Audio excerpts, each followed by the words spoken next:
Nigeria ranks third on the list of countries likely to have created the most millionaires in 2014. That's according to research by Wealth Insight. Now, this wealth is translating to increased demand for luxury retail brands in the country. CNBC Africa's Didi Akinyelure sat down with Reni Folawiyo, founder of the Alara Concept Store, a luxury lifestyle brand dedicated to contemporary art, design, fashion, cuisine, and culture. Take a look. Alara is a contemporary African design store.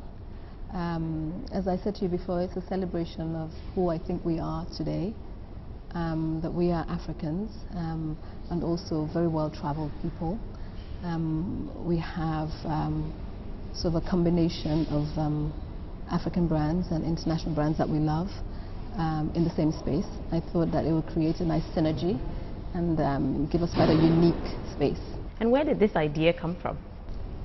It didn't come from anything in particular. I think it's just my personal growth, what I have seen and loved throughout my life, the kind of people I have met, and who I believe should be celebrated and you know, exposed.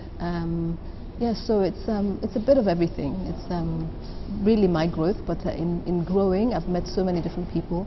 I'm very much into the arts, so this is a culmination of that journey.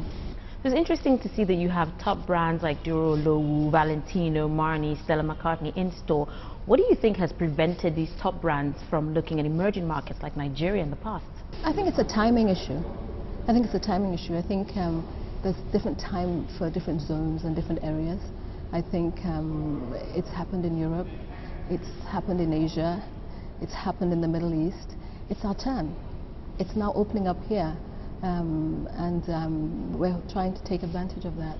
Are you convinced that the local market is fully ready for foreign luxury retail? I think the market has always been ready. I just think that we haven't given them the opportunity. I think there's not been a lot of investment in retail in Nigeria, and so it appears that it's the market that doesn't need it, but I think it's timing again. Now that luxury retail is starting, I think Nigerians will take very much to it. Do you think that it's possible to get uniformity in price of luxury products here in Nigeria, given the shipping costs and other associated costs that are unique to this market? I think price parity is difficult because of shipping. I think, but I think that it's something that will get better. What we're a normal store. We buy the same as everybody else. We have the same margins, but our customers will pay just that little more for shipping. And I think for the convenience of having the store in your city, I think people are willing to pay that bit more. If you look at Dubai, they're 30% more expensive than Europe. South Africa is 30% more. Russia is more. It's shipping and duty that make the price parity issue, and also the fact that previously retail has not been organized in our environment, so that's why pricing was not sort of on par. But I think that now with the development of retail, we will be close, and that's what we hope to be. It's great to see that you're focused on showing off the incredible talents that exist on the African continent. Talk about the unique discoveries that you've made on the African continent for Alara.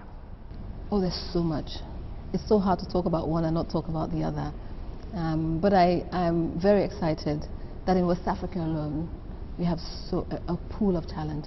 We have somebody like Babacar Niang, who is a great sculptor, unfortunately has passed away. We have Hamed Ouattara, who produces amazing furniture, contemporary pieces from drums, you know. We have several. Cheikh Diallo has been, I'm sitting on a Cheikh Diallo chair. Cheikh has been making furniture for many years, and he's made contemporary pieces, but he's making them from traditional craft, something that has been done for many years. He has just upgraded and made it like this amazing contemporary pieces. So there's so many of them I could talk about. You highlighted in a recent interview the challenges that you faced in inter-Africa trade and travel. Talk a little bit about that. Yes, I mean, it's trade within Africa has not, in the past few years, we haven't done that much within Africa in a way that we have, we were able to have something that's convenient, fast, as it should be. But that's because we don't, the kind of trade that we need to develop that hasn't really picked up.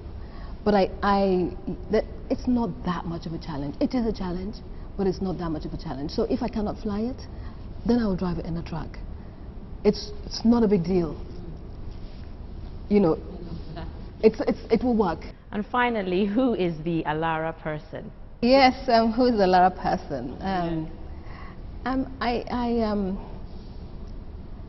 I think the Alara person is a person who's full of expression, who is confident to express themselves in every part of their lives, in their clothing, in the way they live, in the choices they make in their lives, who wants to forge ahead in a way that makes a huge difference to people's lives around them. That's how I see the Alara person, as a strong individual. That was Reni Folawiyo, founder of the Alara Concept Store.